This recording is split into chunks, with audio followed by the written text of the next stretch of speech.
Hey there, everyone. This is Cameron, the co host and editor of Renegade Animation on renegadepopculture.com. If you like what we do, please give us a like, a follow, and a rating on Apple Podcasts or wherever you listen to us. We are everywhere where podcasts can be found. If you can, consider supporting our Patreon. That way we can keep doing what we love, and it's talking about the oasis of animation that we are dealing with in the year 2025 and just the world of animation in general. And now, on with the show. What's going on, everyone? Welcome to another episode of Renegade Animation on the Renegade Pop Culture Podcast Network. My name is Mike. I'll be your host for this evening. Joining me, as always, is the animation guru himself, Cameron. Howdy, howdy.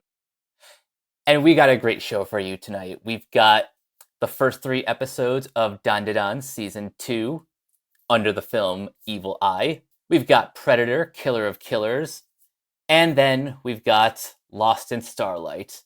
But first, we have some Annecy news to talk about. So, Cameron, who took home the big prizes? So, for those who do follow the world of foreign animation, the Annecy Film Festival, the con of animation festivals, wrapped up this past weekend, and we got our winners, which are all going to probably be going to animation as film, and depending on how the rest of the world works in the this chaotic industry known as animation, might be stealing more spots than most this year with their potential possible inclusion of the lineup. So the big film of the festival here is Arco, the French animated feature that Neon is bringing over, and Natalie Portman will be starring in and is an executive producer of. It's the French sci-fi coming-of-age film where what if every time you saw a rainbow, they were these streams of people traveling through time. This was a popular film at the Cannes Film Festival. It did not compete, but it played within. It was like one of those public screenings that anyone could go to. And then Neon picked it up, and it's like, oh man, Neon's actually picking up an animated film. Then we gotta watch out for that.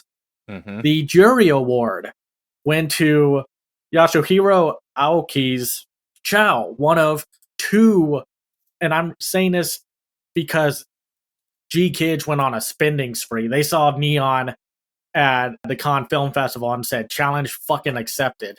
They're bringing over Chow, which is one of the 2 Studio 4C films that they picked up, alongside All You Need Is Kill.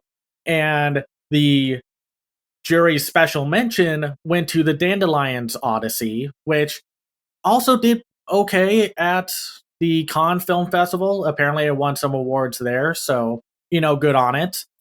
But the audience award went to Little Amelie, or the Character of Rain, which is a biopic movie animated by the same studio that did Calamity, and that one is also getting brought over by G-Kids. G-Kids has so many movies coming out this year now. It's not just the Shin Godzilla re-release, even though I'm looking forward to that. Same. And there's 100 Meters, which also played at Annecy. They also picked up a Chinese animated feature that didn't compete in the main competition, but it was a midnight screening alongside All You Need Is Kill. That's just so cool. There's so much diversity, because sometimes, depending on the year, Annecy will be like, we're just going to give 2 out of the 3 awards to one movie. There's diversity among the features that were shown. The Gond Foundation Award for distribution went to Olivia and the Invisible Earthquake, which is a stop motion feature. I don't know too much about it, but hey, if it was one of the major award winners here, I definitely would like to try it and check it out. And then with the Contrachamp Grand Prize was this very vibrant indie game art style looking podcast documentary animated feature called Endless Cookie. it's one of those things where you have to watch the trailer for it to understand what I'm talking about, because it just sounds like, what is this? Is this like that Midnight Gospel show that Netflix canceled after one season? I And was it's just like, about to mention that. yeah, it kind of looks like that. It's a very cool idea, and I thought it was going to do well because of the concept. You don't quite know what the Contrachamp section is going to put out or release. It's very unpredictable. I mean, sometimes you get the obvious ones, like 2023 had Robot Dreams, but you know, it's not always a Robot Dreams in there. And then the Contrachamp Jury Award went to a South Korean animated like drama thriller called The Square, which is about a journalist, if I recall the plot, getting into a romantic relationship with a traffic guard. And unfortunately, the journalist disappears after trying to dig up dirt on a potential like criminal, and to make the big story, but then she vanishes and such. So very cool, varied selection of movies. And it's great that we're talking about South Korean animation tonight, because they're getting their stuff out there. They're putting in the footwork. They're not just the country where you take your in between animations to get made. It's all like, there are artists there, they're hardworking, there are really cool people and creatives there. It's something to really keep your eye on, especially with the fact that they're putting out amazing movies like Lost in Starlight. I mean, spoilers, but go see Lost in Starlight. That's really it. I mean, some of the shorts won some awards here and there, but the short section is always kind of unpredictable. I don't follow it as hard as others, and sometimes you can have a complete crapshoot in terms of thematic elements that combine the shorts. I mean, like, there was that, I think it was 2023 had like the most depressing batch of shorts. Not that they were bad, but they were like all very depressing. So we are going to give it to the fluffiest one of the bunch, and even then, it's still an anti-war short. Of course. So yeah, I am very excited to see a lot of these movies. If I counted correctly, I think G Kids is going to be bringing over like 5 movies for animation as film. I assume 5, because who knows? We could get some of these other movies there. Like there's a few other Chinese animated features there, and who knows what else. They usually have at least one semi-serious documentary kind of animated movie that's just told through a more visual medium of storytelling than just being a live action thing. So it's all very good news. And such a vibrant set of movies. Oh yeah. Just listing off those 5 G Kids titles alone has me jazzed for the second half of 2025. It's like we've said, and I'm not putting Dan Dan Evil Eye on this section, because it's complicated about how to judge those movies. Like the Witch Watch one and the Gundam, not the Gundam, the Gundam G Quick. I should just flub it all the time and say like Gundam Nesquik or something like that. But it's the fact that, like I said in the beginning, and you said this before we started, it's been so barren these past few years with animation. Not that there was like nothing coming out.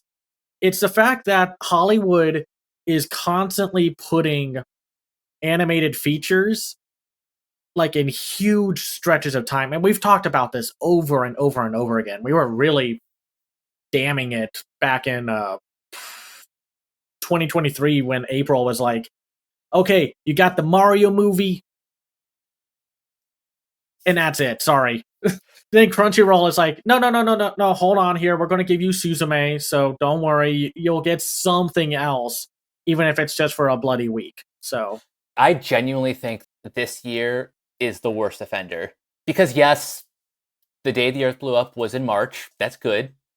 I'm glad that people who wanted to see that movie saw the movie, but we have had literally nothing in theaters, I want to make that clear, since January. yeah, I mean, like, I love Dogman. Such a fun movie.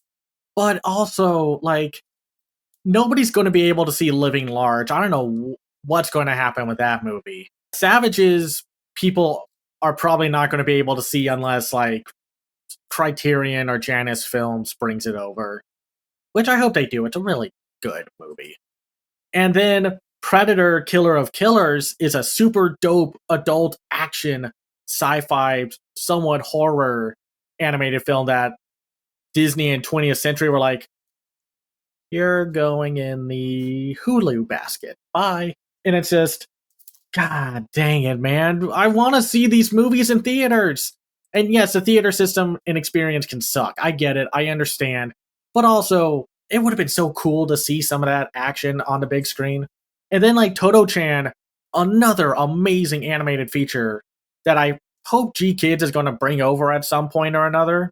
Nobody can see it unless you were at the New York International Children's Film Festival, which not a lot of people are able to do that.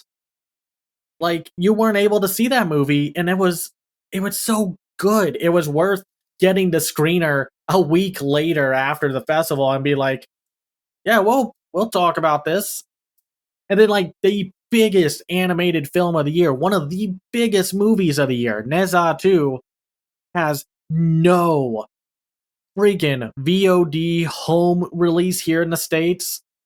Nobody's able to see this. It got like a rinky-dink little tiny release, and like the ones who saw it fucking love that movie. But I'm sorry, Mike, unless someone just happens to sail the seven seas for a way to make you watch it, there's no way for people to watch Neza 2. For me, that movie it's the carrot at the end of the stick. I want to watch it, but I can't because I don't have it right here. It's the white whale of like, when the heck is it actually going to come over, man? It's like, I saw it in theaters, freaking loved it. Crowd loved it. People love this movie.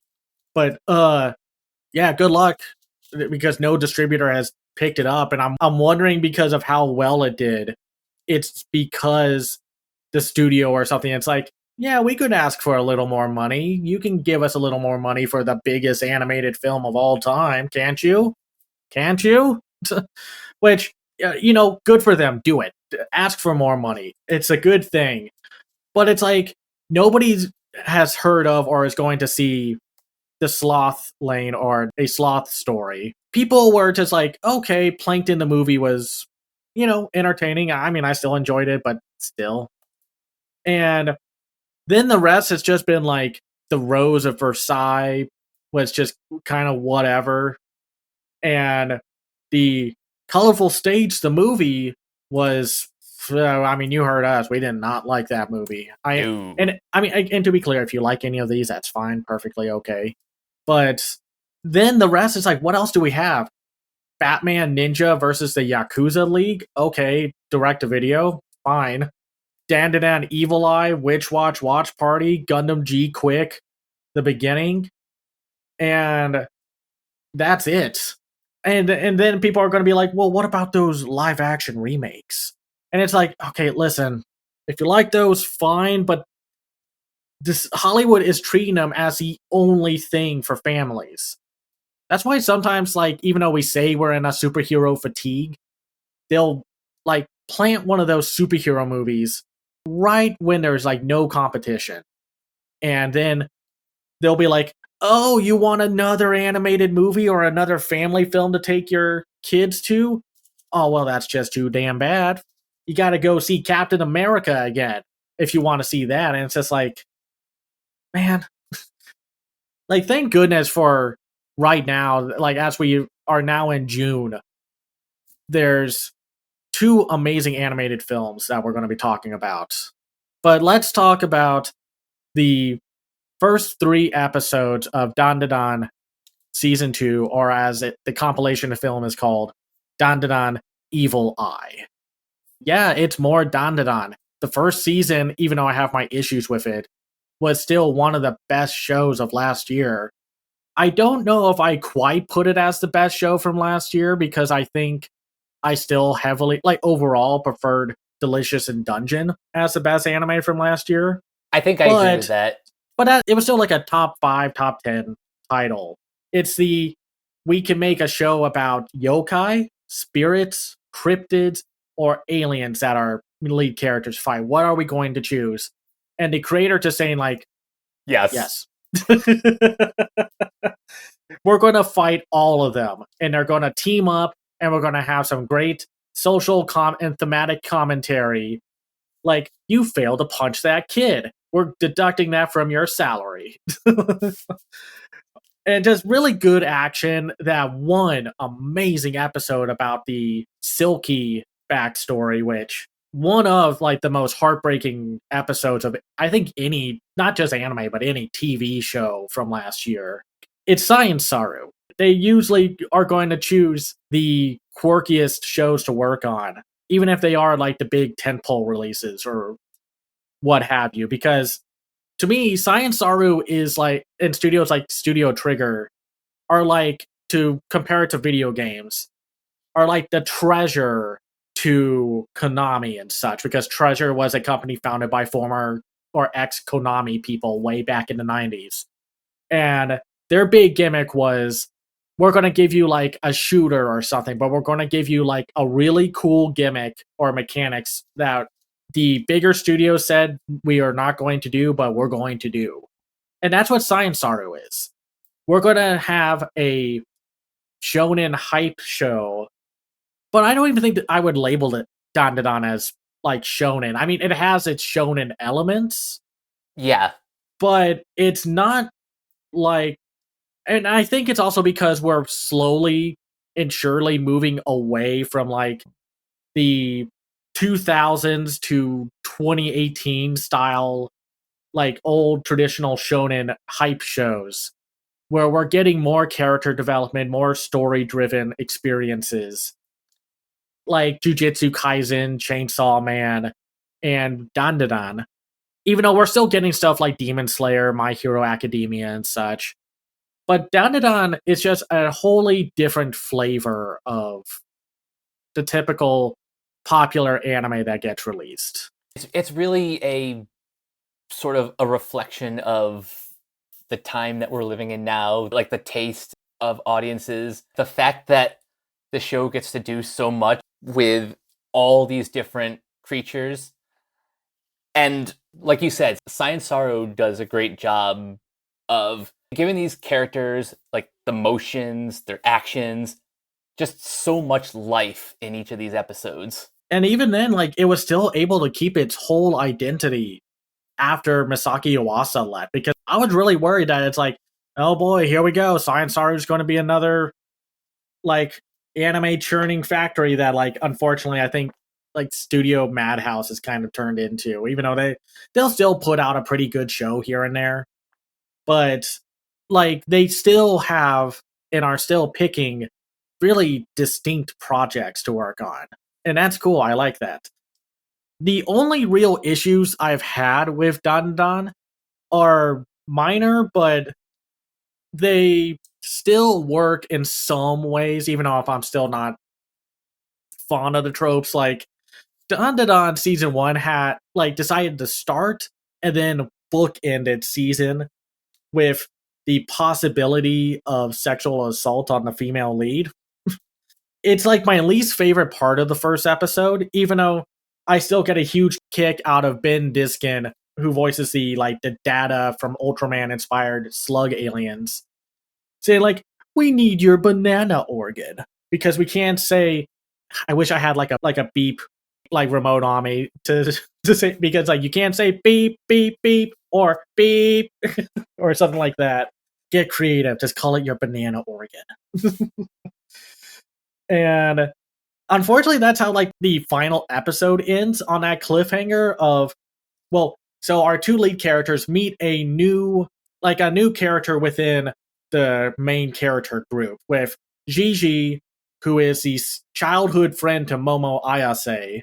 At first, it is like, oh boy, here we go, the childhood friend, possible love triangle that's going to be here. It's like, no, it's like a love rectangle right now, because it's like, okay, so you have Gigi, Momo, Okurun, and Ira, who I don't know where the hell Ira happened, like left. and such, because having the silky power should have made her more of a main character, but whatever. You'd think she'd have like a bigger presence in, but I guess she's off doing her own things. I mean, Question mark. granted, the last time we saw her was her, Okurun, and Momo running the hell away out of school butt naked because of the constant action and fighting that they had to deal with. So it's like, lay low. Don't let anyone remember or recall. It's like, hey, weren't you running around naked back at school? So yeah, who knows where she's gone on to. But yeah, so Gigi is the, yeah, like I said, childhood best friend, but he's also very quirky. He has like an offbeat way of encountering the world. Not entirely Anne Shirley, but he's very offbeat as a childhood friend. He's not just the I'm the dashing, good looking, idle looking man candy and such. Just like everyone else, everyone's weird in this show. That's the best part about this show. They take it as seriously as they need to with the character moments, but everyone's a weirdo. It's like Rock is a lady's modesty, where everyone's just kind of a weird little freak.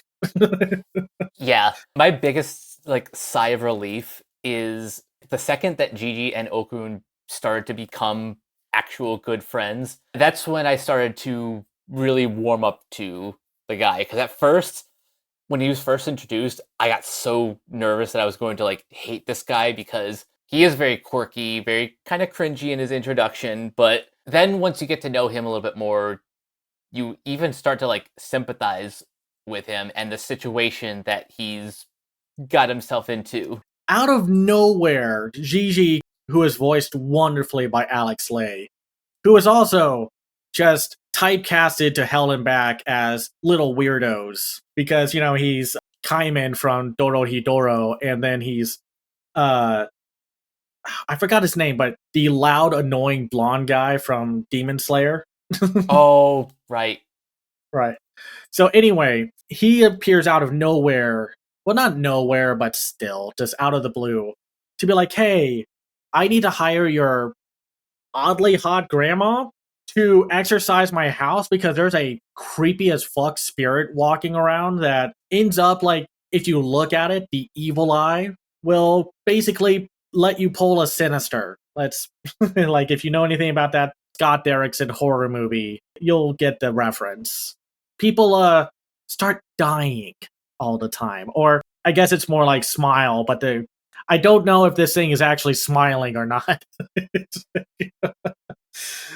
Anyway, so they go to this hot spring town, and of course it's like, okay, it's Dandadan. The people here are a little quirky, but of course it's the quirky sense of this is an extremely unsettling town, even though the designs of the Keto family members that they run into are way goofier than something that you would see in like the Siren game series.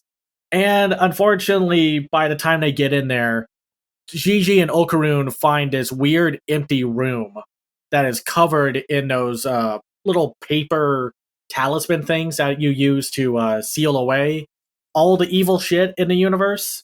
And Oh, yeah. unfortunately for Momo, she enjoys a hot spring, which is not in itself a bad thing, but the Keto family men decide to join her. And it was like the biggest issue I had with season one, where it just ends on that. And it's like, are you kidding me? That there's now more possible sexual assault for our female lead, when it sucks that they have to keep doing that trope. Man, it happened in like My Hero Academia Vigilantes, and it's just like, come on, y'all have to find a better trope than that. Even though at first I was thinking like this was going to be some kind of weird misunderstanding and these guys just have no social cues. It turns out that this weird, unusual, mysterious family, the Ketos, have lived in this town, and like every 100 or so years or whatever, kidnap someone to sacrifice to keep the volcano at bay. Because they're not just beating a god. Well, they see a god. And then Okarun, being the little nerd that he is like, Hey, holy cow, that's a Mongolian death worm. Finally, some Mongolian death worm representation in some kind of media that's not the terrible Sci-Fi Channel movie. And yeah, after that, it's like a lot of things happen within these first 3 episodes that are pushed together into a movie. Even though the movie still has to pad itself out with a, granted, not super long recap of season 1, with the first 8 minutes taking to recapping the first season for newcomers, and then planting the last episode at the end to catch everyone up.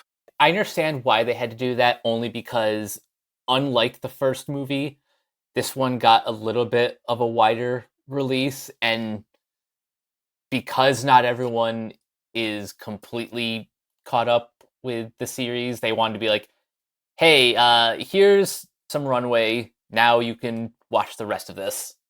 Even though it's like, just watch the show, man. It's paced out as a show. Just watch the show. Then, on top of all this, the Keto family, the Mongolian death worm thing, and the fact that the matriarch of the Keto family is just a tiny bit unhinged, with carrying around a shotgun or a hunting gun at all times. And it's just like, there are wild boars here. It would be a shame if I just happened to shoot you while trying to get the boar. And that fact that the policemen in Little Town are also possibly part of the family and or in on the whole sacrificing children to the volcano or, Mongolian death worm. And like, this Mongolian death worm gets big. Like, I mean, granted, that's probably what happens when you constantly feed it children sacrifices and stuff, but it's funny because at first it takes up so much time, and then you see like the Keto family have like also wild amounts of physical stamina, where Naki Keto can just start doing Bruce Lee martial arts on people. It's fun in that regards because it's such an unhinged, different kind of elderly character. And obviously, Mm-hmm. you know that they're not actually human. And at first, and unfortunately, I kind of found out what they were, so it's like, I'm not going to say it. But I remember at first I was like, these are aliens, right? They're like the slug aliens who have those really bad, ugly human disguises, right? Like, That's what I was like thinking at first, but then they make it clear like, no, these are very quirky individuals. the movie ends right at the like ending of episode 3, so it's like you're about to find out what's happening, and then it's like cut to an interview with the co-directors, yay, and it's just like, oh my god, I'm gonna have to wait until July to watch the twist, god dang it. Because I just feel like something's going to change. I'm like I said, I unfortunately found out, but I'm not going to say. But I will say, Alex Lee, great addition to the cast. Always a delightful voice actor to see. Morgana Ignis might be the scene stealer, though, as head of the Keto family. Perfectly sinister in a fun way. And of course, being voiced by Morgana Ignis, who was, if you're a Hell of a Boss fan, they voiced Sally Mae, Millie's sister. Well, it's just because the funny thing about the family in this show, they're all of the voice actors of like the male members, or at the very least, a majority of them are like really old school voice actors or veterans from there. Because if you listen closely, you can pick up that one of them is voiced by Doug Erholtz, another one is voiced by Kirk Thornton, Sean Chiplock voices one of them, and I mean that's like, and you get the idea. It's old and All the the new. seasoned veterans in there. What's great is like as all this is going on with the Death Worm and the weird family and volcano sacrifices, you're kind of like, isn't this movie called Evil Eye? Where's the evil eye in this? Yeah, what do you think that special fancy room that was not part of the actual building foundation of the house was holding? And the evil eye comes out, and it, of course, as usual, with the at least spirit monster characters of the show, has a tragic backstory where where the evil eye was this unfortunate child who was cursed with if anybody looked into his eyes, they would die. And mostly by content warning suicide, which is what happened to Gigi's parents, is that they were living in that house and unfortunately they saw the evil eye walking around, which very creepy design. That face is so unsettling. Though it does lose a few points for the fact that it's just basically walking around in a pair of underwear. Like it's imposing as a spiritual threat, but it's also like, where's your pants? Don't you got pants? Evil Eye does show up. He has a tragic backstory, and Gigi is like, you know what? This thing is not as dangerous as we think it is. It's misunderstood. It has a tragic backstory. I'm going to let it be my host.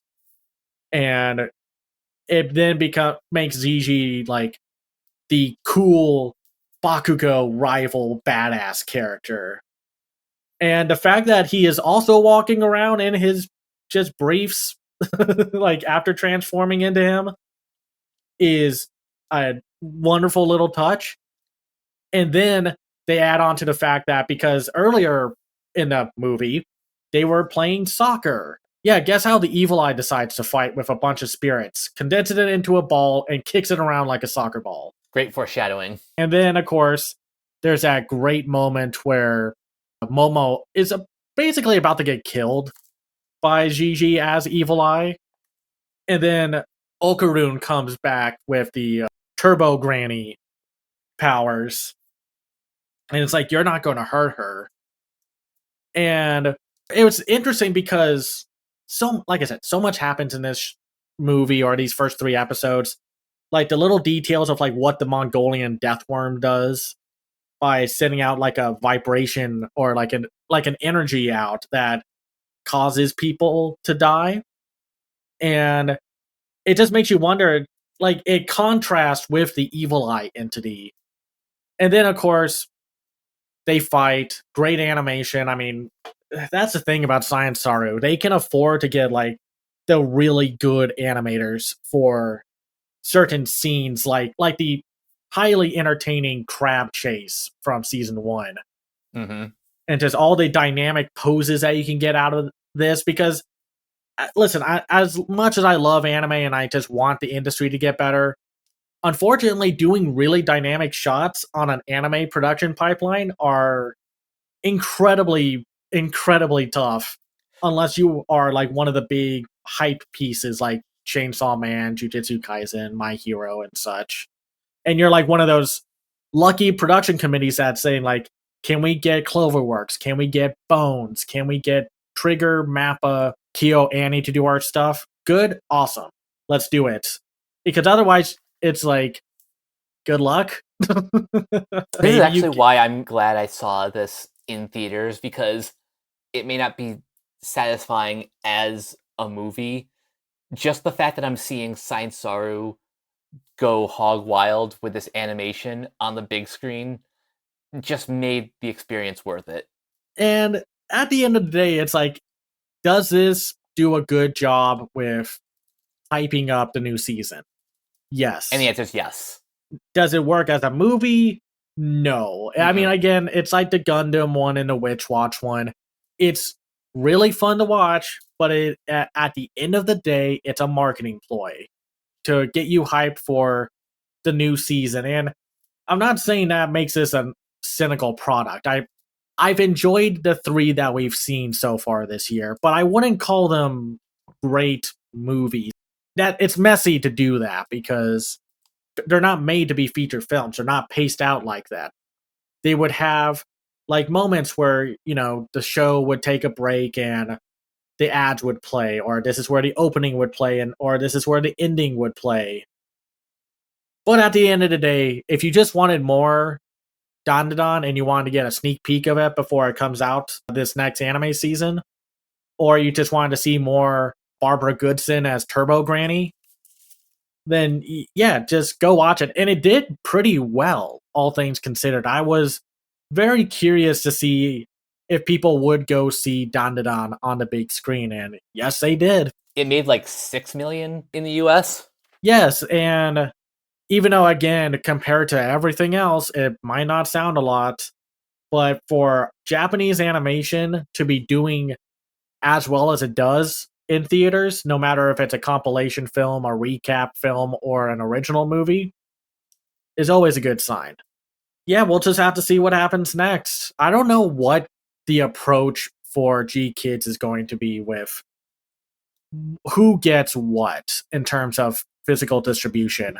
I assume anything Toho has a major hand in will get put onto their lap, because otherwise, the only other anime recap film that they have going out, like coming on later this year, is the Jujutsu Kaisen one, which is basically like a movie version of a very popular story arc from the second season, which will you and I will have to watch that and talk. Maybe we'll talk about it, like rewatch the second season, and then find a way to watch the recap or compilation movie, compare and contrast or whatever. So, Yeah, sounds like a good idea.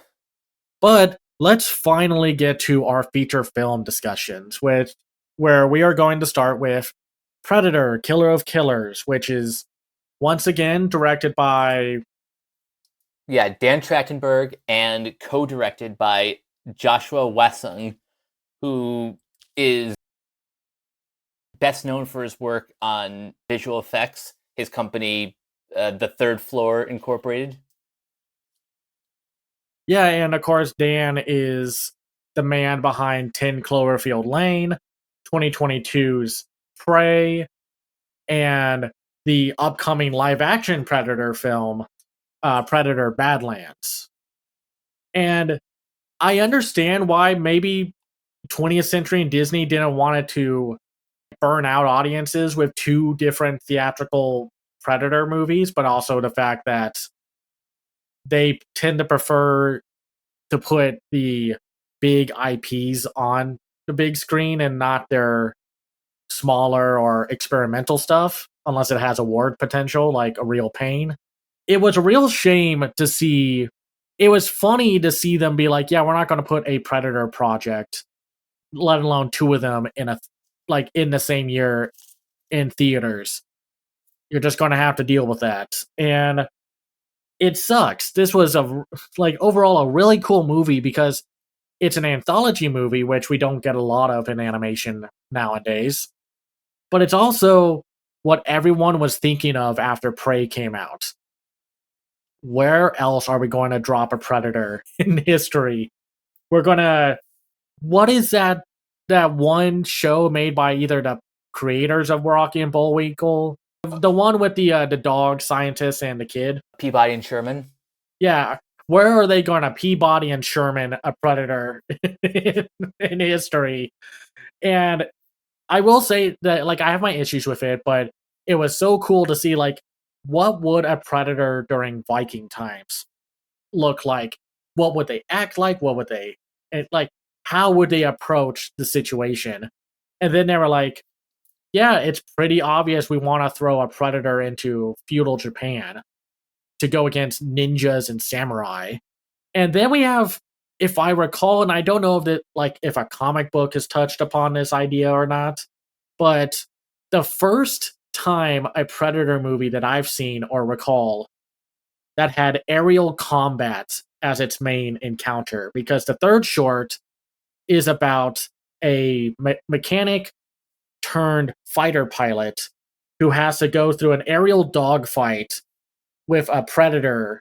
And the Predator's not wearing like a jetpack or anything. It's basically flying around in a ship as big as a B-52 bomber with the agility of a normal fighter jet, on top of all the horrifying gadgets that a Predator normally uses, obviously. Of course. It got my brain going. It's just like, I want to see like a bi-yearly or like every 3 years to give this animation team time to make that, like, a constant stream of Killer of Killers sequels or anthologies, or do like a Love, Death, and Robots style show or limited series where you make like 40-minute episodes focusing on planting a predator like into a different time period. Make him fight a dinosaur, man. Like kill a T-Rex. I think it's been canonically confirmed that at least one predator has been around the dinosaurs and killed a T-Rex.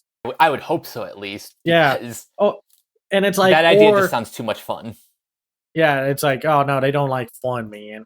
No, there's or like throw them in like caveman times or the Civil War or put a predator against a cowboy or something like that. Like there's so or like Genghis Khan's period or something like Ooh. that. Like think of that, like Genghis Khan with one of the biggest armies in history, just absolutely either failing or putting up a pretty decent fight against a predator.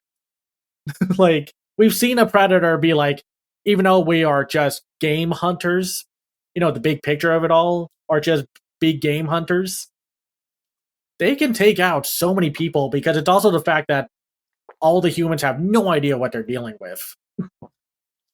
And I want more of this in general, just overall. But as a story, it's interesting to see how they have three what was marketed as three different stories, no interconnecting plot or anything. Viking mother takes her son and her tribe to kill a rival tribe, only to encounter at the end a barbaric predator, probably the first predator to also be like handicapped and such, or be an amputee because of its right arm being that battering ram weapon or whatever you want to call it.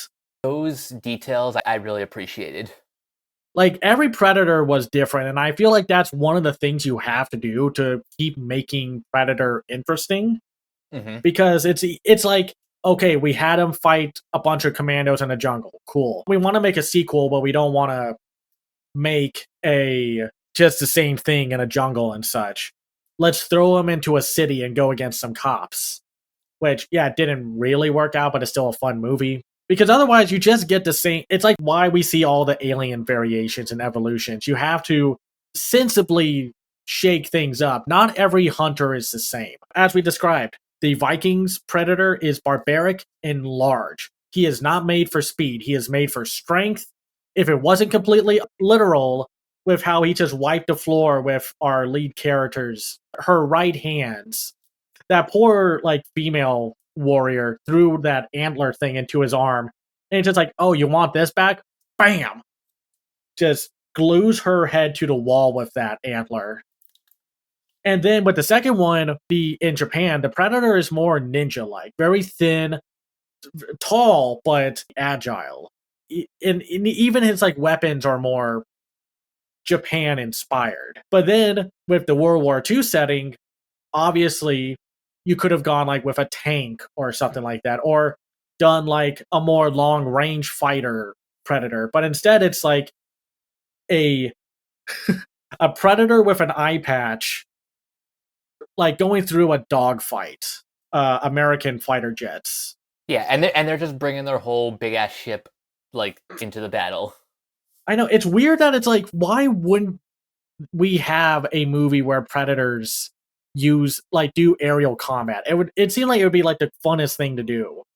Even though I get it with why, again, they're big game hunters. They want to be there on the ground level to hunt the biggest threat, to say like, hey, I took their spine and as my trophy, gonna take a selfie with it and get back to HQ. Though it's always funny that I keep forgetting about this fact about the predators. If you don't mess with them, you don't threaten them with violence, they leave you alone. It's only when you start to attack them that you're basically marked for death. It's so funny. It's like any of these people are watching these predators mow through so many people, cutting people in half, using just the most terrifying weapons that are way beyond what they can at that period in time. And yet nobody's just like, what if we just don't attack it? Or you have that one moment where you have at least one henchman be like, I'm back, I'm out, bye. So what's connecting all these three stories? Because as you find out when you watch the movie, it's all leading up to one encounter where you start with the Viking story, where it's a story about revenge and how it can drive you with the consequence of loss. Because you find out that the mom kills the predator, but at the cost of her son dying. And then it turns out that at one point or another, she was captured.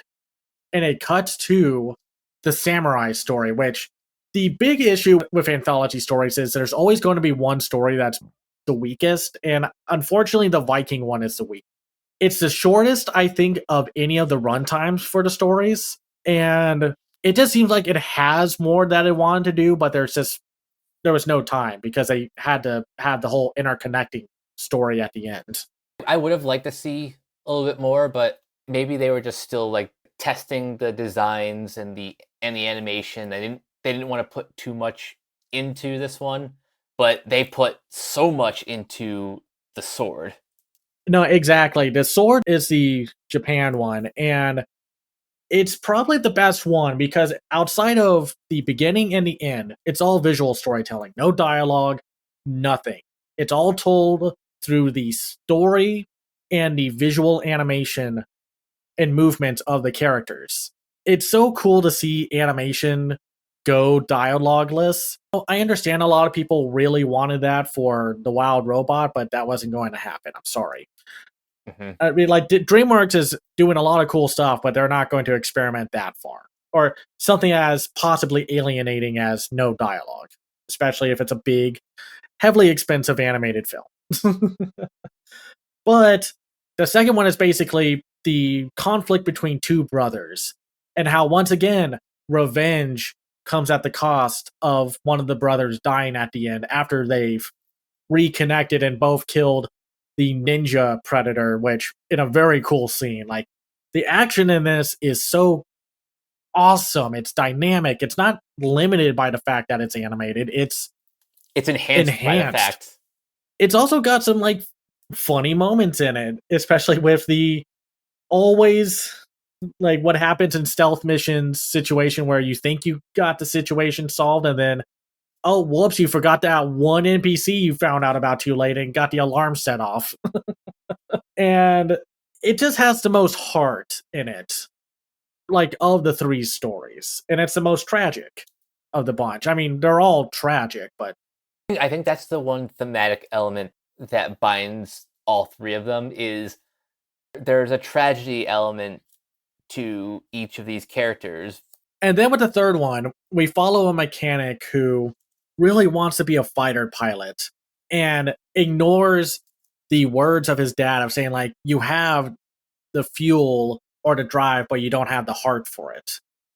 And obviously he becomes a mechanic for World War II and such and becomes part of this American or I guess Texas based group of fighters led by oh what's his name, because it's one of the only few big names in this movie. Michael Biehn, he plays the character Vandy.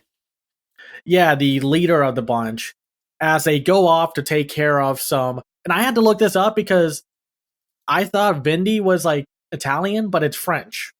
So I guess French opponents in the air. And then, of course, obviously, something's up. It slowly builds up to that by the fighters going out, and then the ones who returned are like traumatized. Like something's in the air. It's not just enemy fighter jets. It's not just the Germans and stuff. Watch out for the hooks in the sky. And you quickly find out what that means.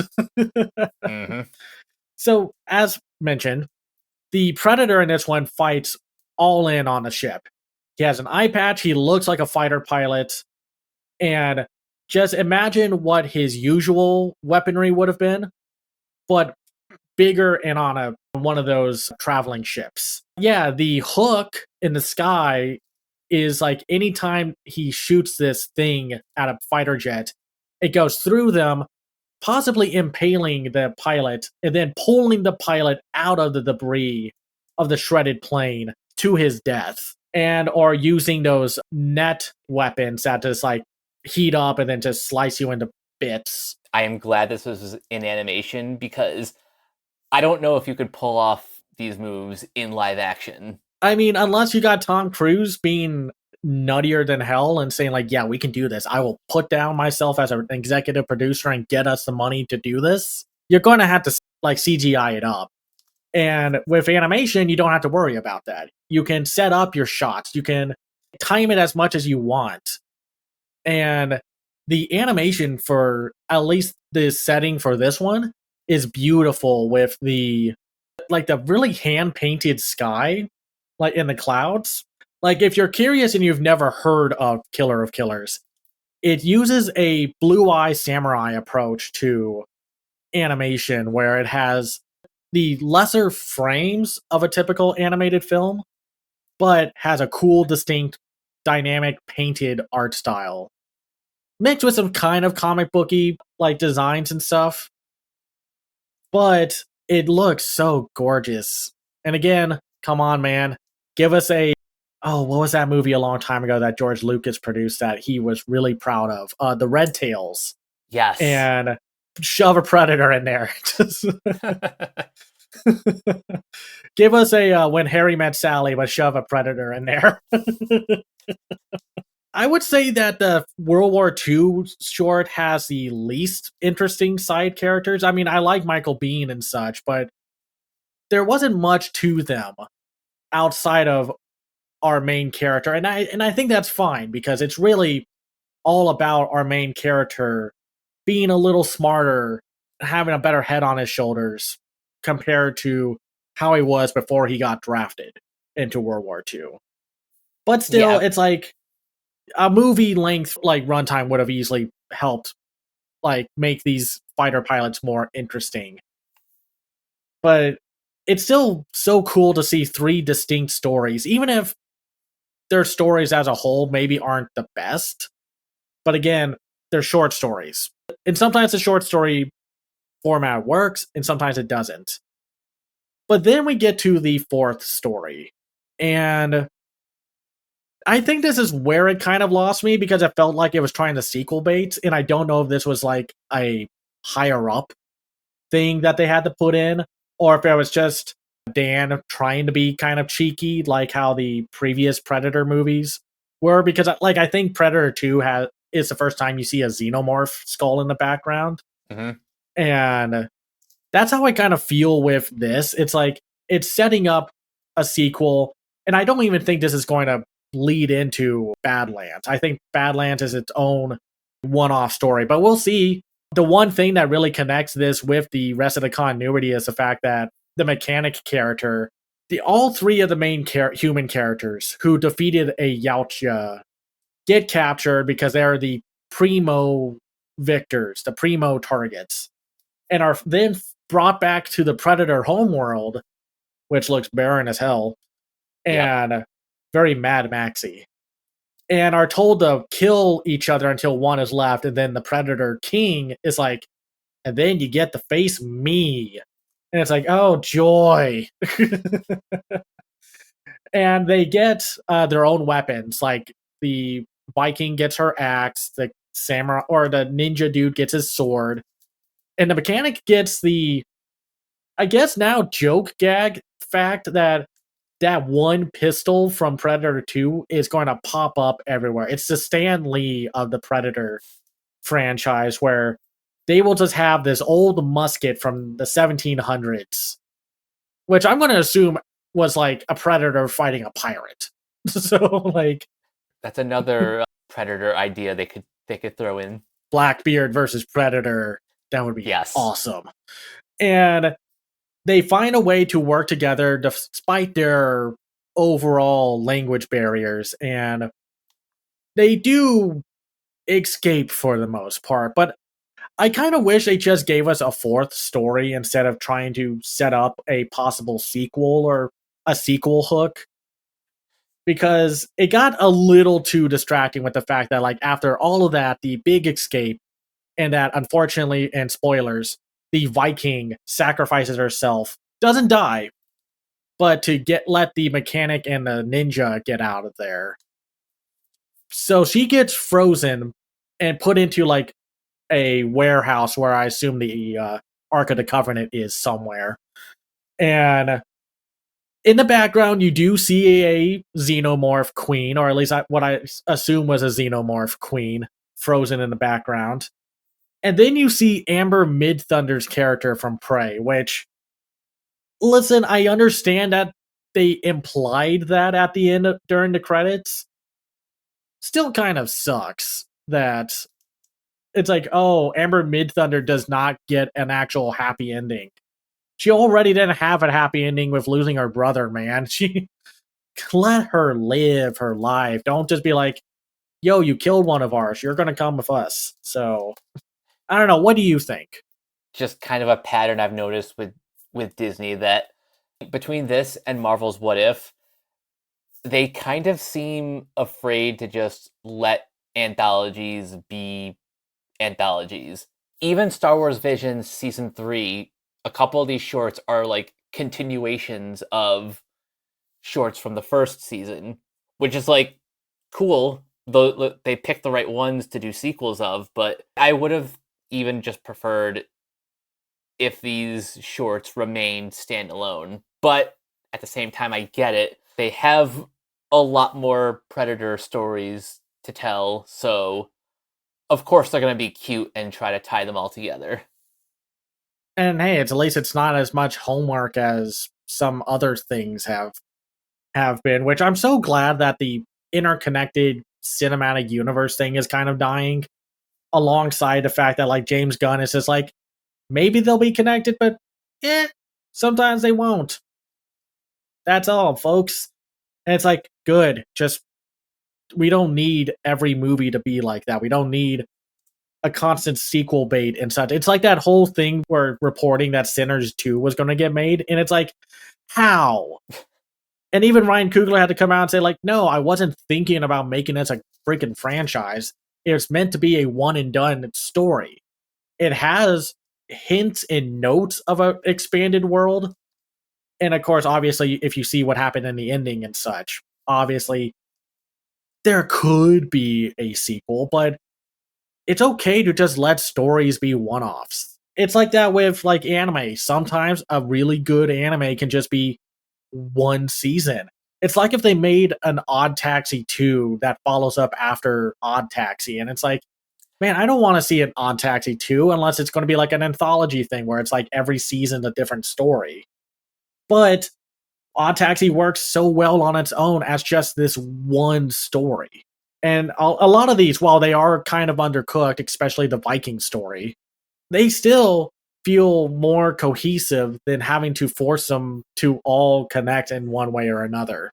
I still had a lot of fun. It's still a great movie. Like, I love Predator, Killer of Killers, and I wish this got a theatrical release or at least a limited theatrical release just for the sake of having adult animation on the big screen so it's not just a curse or a dying breed of animation to like adult like aimed at adults to not do well in theaters.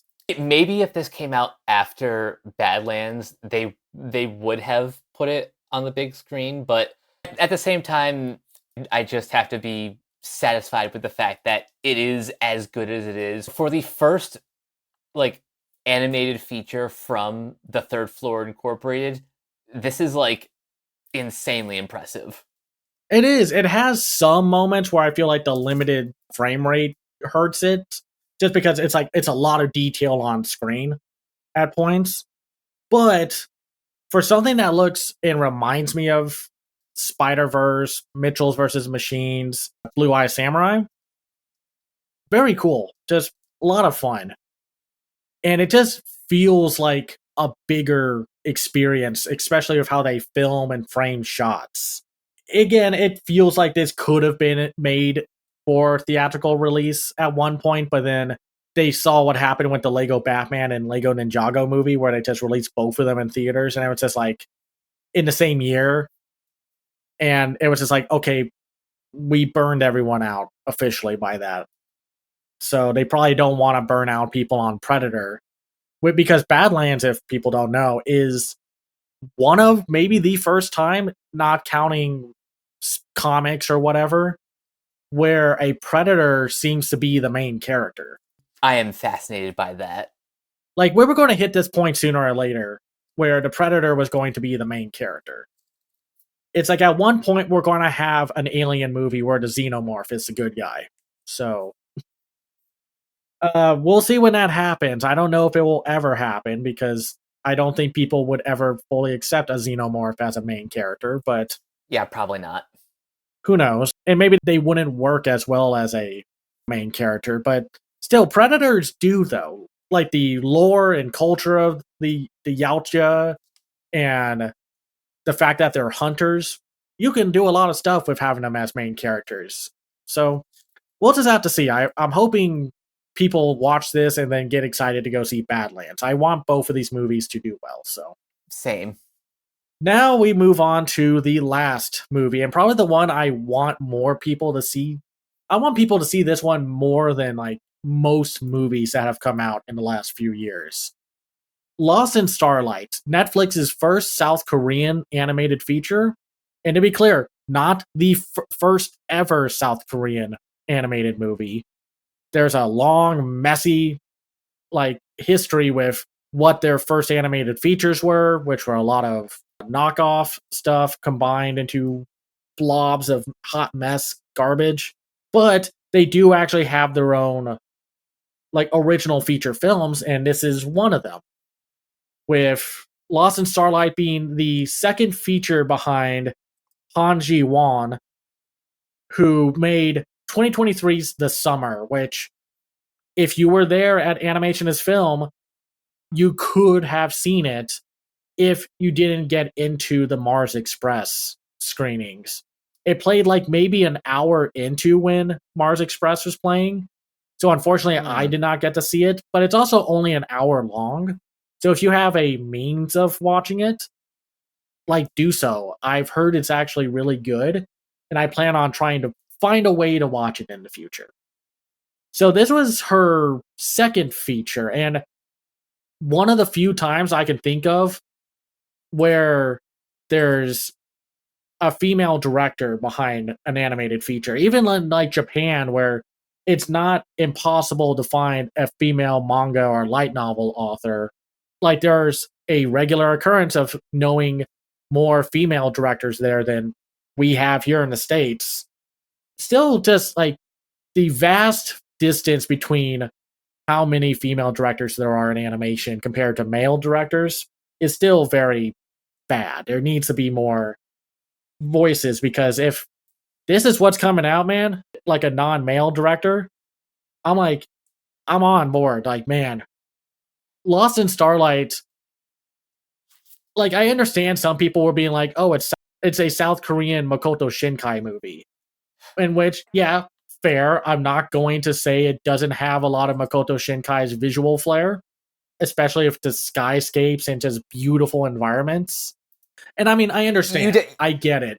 You're going to compare and contrast. Like, way back in 2018, Netflix put out a Chinese animated feature called The Flavor of Youth, which was also an anthology film. And its real distinction was that it was Chinese storytelling and writing and stuff, but it was animated by Makoto Shinkai's Comics Wave studio. So if it looks like a Shinkai film, that's the reason. It's interesting to see here Netflix have like, we have Shinkai inspired animation, but this is all from South Korea. And like, I'm sorry, I am going to be comparing it because I've seen most of Shinkai's work, because this is very much like Voices of a Distant Star, where it's about the distance and the passion and drive of the two lead characters. So we have a astronaut and a musician falling for one another that are torn apart by literal distance and time, because as they start to bond and really be romantic and in love with one another, the female lead, Zhu Nan Young, who is voiced in English by Maitreyi Ramakrishnan, gets like, after all her hard work and such, she gets to go into space to fulfill a promise and from her mother, who went in to space back in 2026. To be clear, this takes place in the future in like 2051, I think they said, or Yeah, 2062. something I like forgot. that. Where we have tried and attempted to colonize Mars. Isn't it like they've made that expedition? Yeah, so moral of the story, stop trying to colonize Mars. Have you seen other movies where they try to do that and it just never works out? Like, quit it. We don't need that planet. I don't care if Elon Musk wants to shove all of the rich celebrities onto there. We do not need to go colonize Mars. It never works. They all keep dying. Put two and two together. What's the problem? So what happens is that what's her name? Um Zhu is wants to fulfill the promise that she made to her dad about her mom in the past going to Mars, and then unfortunately an accident kills her and a bunch of the crew up there. And for our lead character, our other lead character, Jay, voiced by Justin H. Min, who wants to be a musician who has lost his way after dealing with what every musician dreads dealing with, the corporatization of music. Mm-hmm. And what's really nice about this movie is it focuses so much on the love between our main characters. I sometimes when people say like, "Oh, I really love Makoto Shinkai romances," there's a problem with that, with the fact that like I understand thematically why Makoto Shinkai does a lot of long distant romance stories where it's just like 5 centimeters per second or Voices of a Distant Star, where there's just time and distance our lead characters are never going to fully meet up on, or figurative and literally with films like Your Name. Like, but the romance kind of sucks. Like, thematically and vibe wise, it hits the nail on the head. There is something extremely tragic about 5 centimeters per second. It's just like you're almost there, but you're just not quite there. And that's With the with this heartbreak of it all. with this movie, you buy the romance like instantly. And that really works. It's like sometimes I think some storytellers and creatives like the overall idea of what they're doing with the romance, while the actual romance itself suffers for it.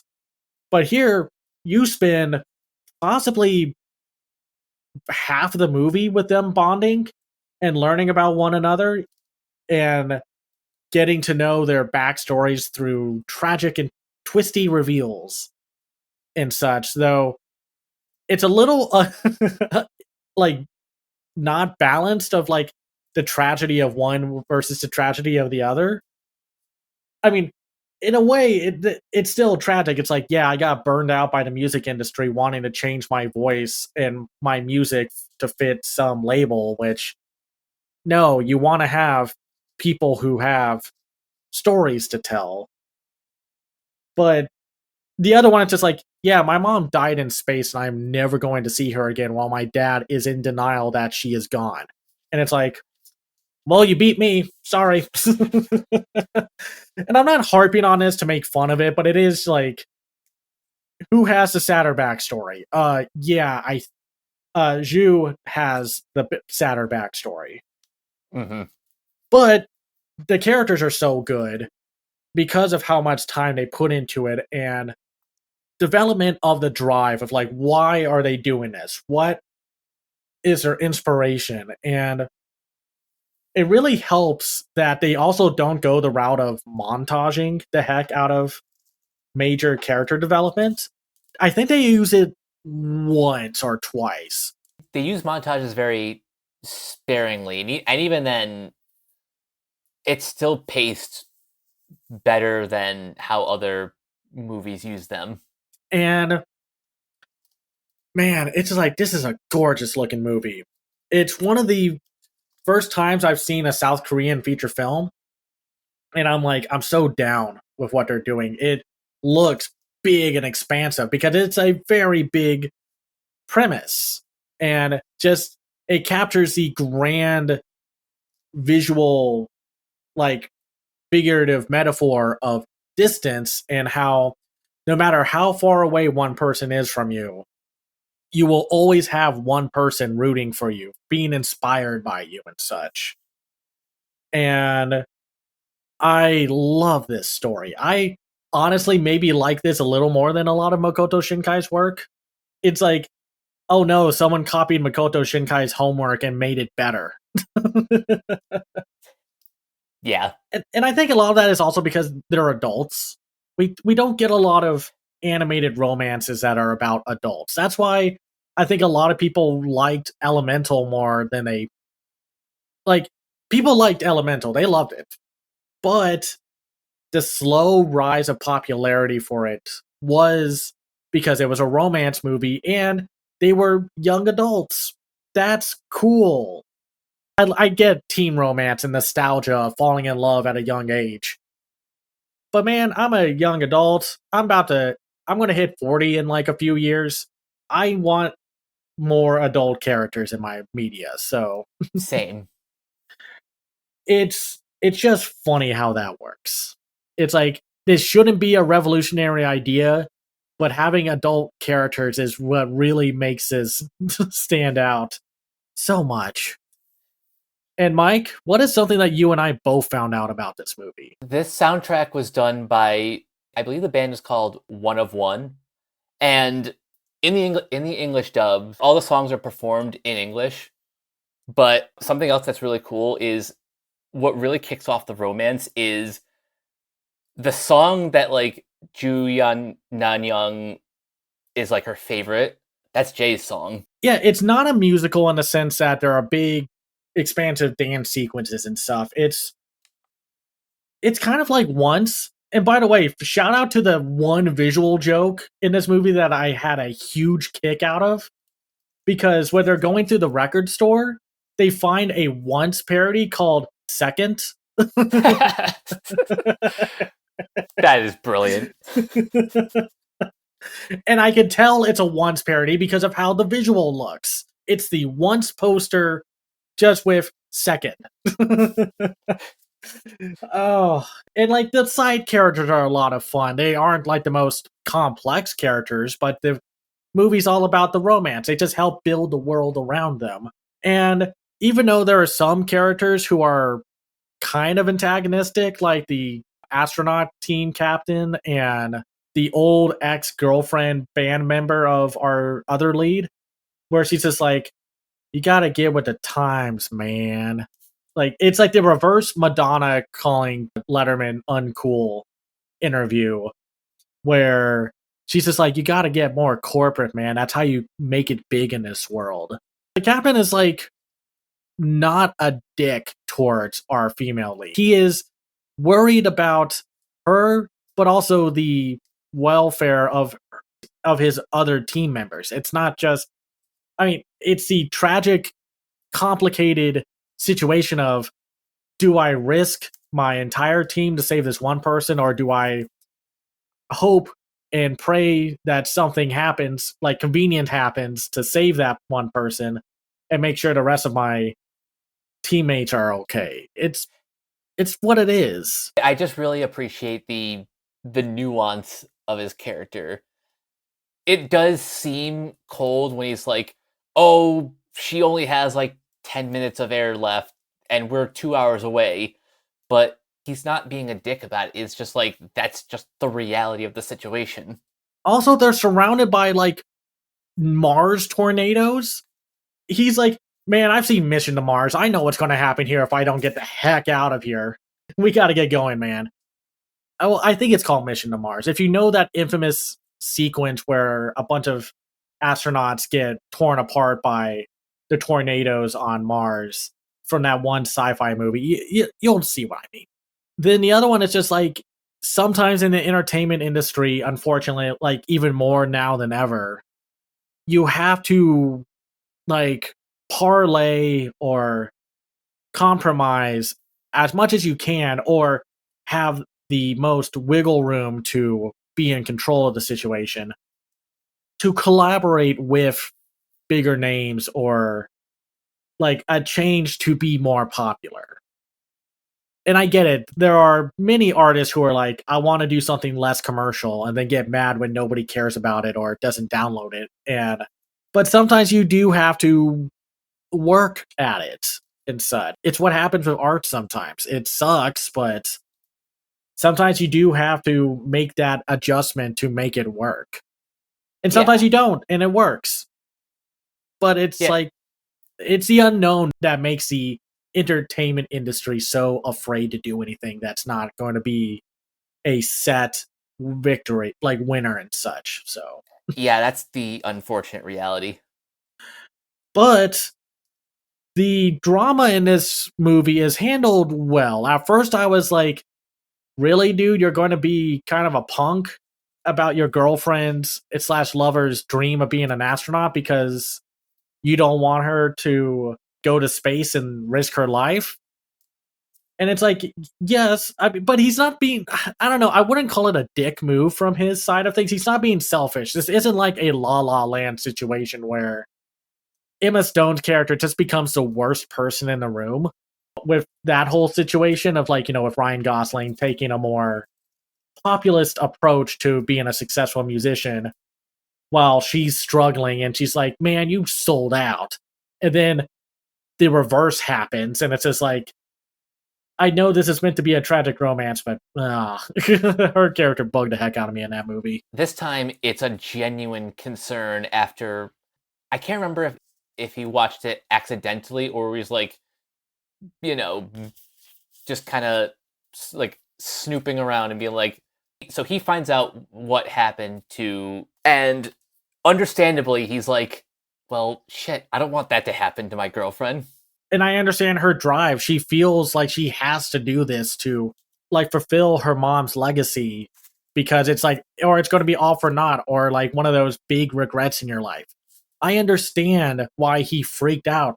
People are going to worry. I'm always going to worry about someone close to me wanting to do something risky or like it's human nature. And that's what's so great about this movie. It's so human with its thematic storytelling and the romance and relationship between our characters. It's also just a gorgeous movie. I talked about the environments, and yes, while it does have moments where you can tell that they lowered the limited, like already limited the frame rate, I was never that distracted by it. I thought it looked really consistently great, where you could just kind of see the budgetary limits, or it's just artistic decision making because it's like with anime and such. If a lot of the episode's runtime is a bunch of characters standing around, they're having to budget that out to do the really cool shit in the later half or in the next episode. So That's why I am trying to give this movie some grace when it comes to its limited frame rate because they more than make up for it with the backgrounds, how expressive like the characters are, just the overall vibe of just how gorgeous this animation looks.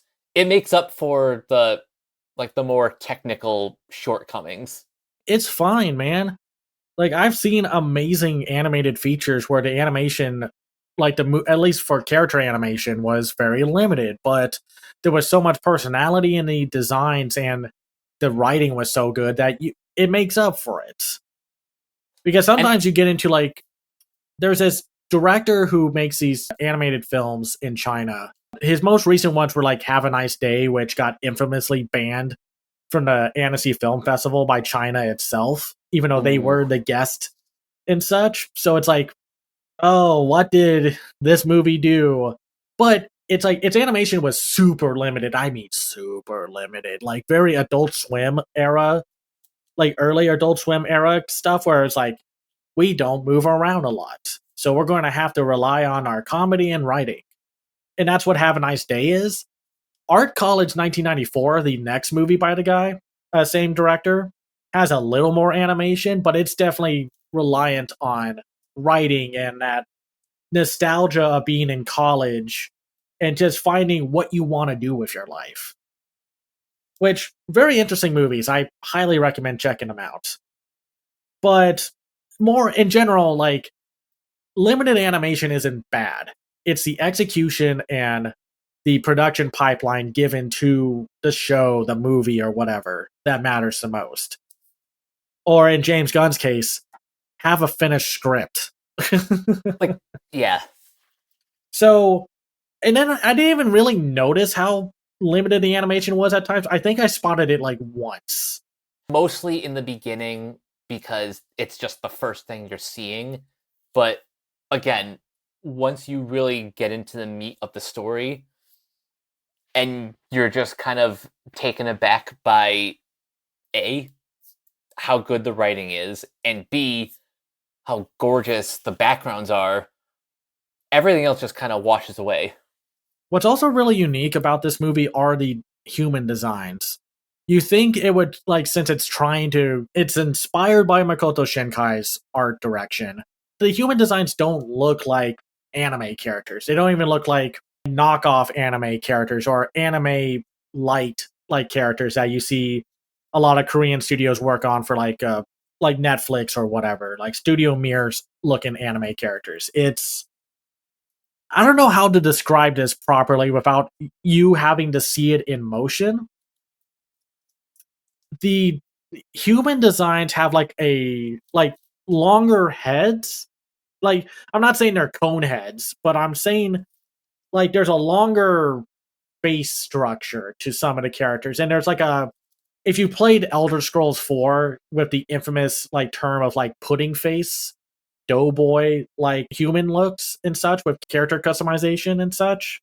It's how they look. It's like they look a little doughier in some regards. There's a lot of these familiar animation techniques that are used for like anime made in like China and Japan, but the humans look really distinct. And Yeah. I know that sucks to say on a podcast, a non-visual medium, and you have to just go look at the poster, watch the trailer and such. If you go on IMDb, on that page, you can see the trailer, and as you were describing it, I had a better idea of how you're describing the characters. And going back to the way that this movie is written, even like the character designs, they just look more human than some other like South Korean productions.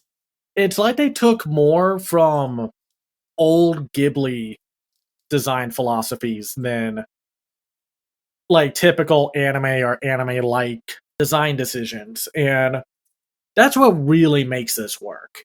A film with an identity on its own. And I do love for the fact that this movie ends on a happy note.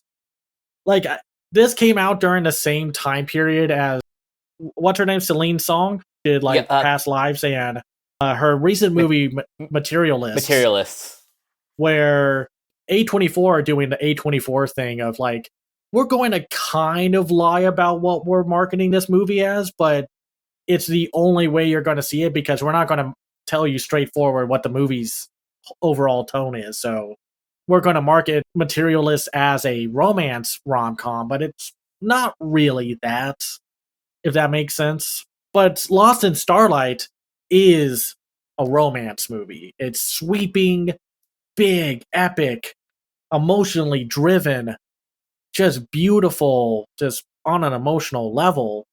And it ends on like a great, satisfying romantic note of spoilers. Our main characters, the astronaut survives. She makes it back down to Earth. And that ending shot of the two running at each other, hugging as the camera swoons away, like flies away. If this was playing in a theater, you could hear the crowd going like, yeah, like that. Yeah. And such. It's like the Tremors test screenings where the entire time with the original ending where our two leads, Kevin Bacon and Fred Ward, we're just going to leave. No romantic kissing or anything. Everyone in that test screening was like, kiss, kiss, kiss, kiss, kiss, kiss. Come on! So they reshot the whole ending and did that. And then it makes me miss when we used to have more romantic movies in theaters. and what have you. And they weren't just relegated to streaming or limited releases or having to be bent into looking like a romantic drama when they're more drama than romantic, I guess. Or as I forgot who said it, like more calm than rom in a rom com and such. So, I think I speak for a lot of people when I say it's time to put romance back on the big screen. and it's just time to make more romantic animated movies.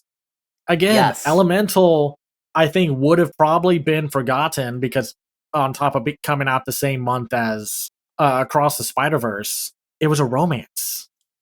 It was a romance with a weird, cool world of elemental people, but a romance nonetheless. And that's why people like it. There was, man, I could not escape the fan art I saw on social media of Oh yeah, it, Elemental. it was everywhere. Lost in Starlight it brings me joy to talk about movies like this. And Killer of Killers is also like, yeah, we're here, we're doing it, we're finally seeing a lot of good stuff. Which just makes the whole, again, frustrating angle of we were dying for something super substantial. Like, yes, we saw a lot of smaller, charming movies. Great, cool. But this is like the year of animation where they're putting their foot down. Because, of course, like what we're talking about next time is, Elio, which is Pixar's big movie, and Netflix and Sony's K pop Demon Hunters. It's like we're finally getting something here. We're not just getting the filler, we're not just getting the potato chips of animated films. We're getting like the good stuff, the cream of the crop, the filet mignon compared to the bags of chips that we've been getting and such.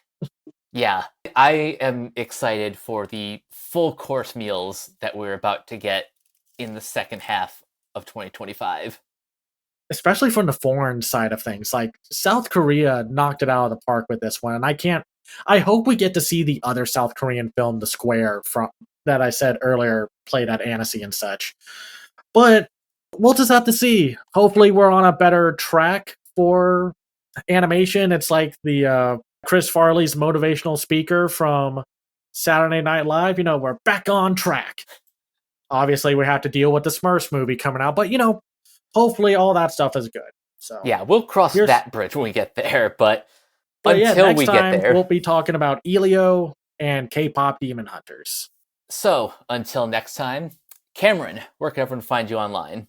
You can find me on Blue Sky at camsiview.biz. You can find me on, well, I have a Patreon at patreon.com/camsiview. I also have my own website at camsiview.biz where I review animated films and shows from around the world called The Other Side of Animation. I also do live action reviews. And you can find my editorial work on Media Magpies, where it's your new one stop destination for media criticism and pop culture discussion. And you guys can find me on various social media sites at Captain K42. You can check out my quick thoughts on letterboxd.com/Coach K42. And you can follow Renegade Pop Culture on Facebook and Blue Sky at Renegade Pop Culture. You can also find us on YouTube, on Podchaser. Consider supporting our Patreon at patreon.com/Renegade Pop Culture. Listen to all of our podcasts on Spotify, Apple Podcasts, or wherever you listen. And last but not least, everything can be found at renegadepopculture.com. You need to escape, so do we. That'll do it for this episode of Renegade Animation. We will catch you guys later. Peace out.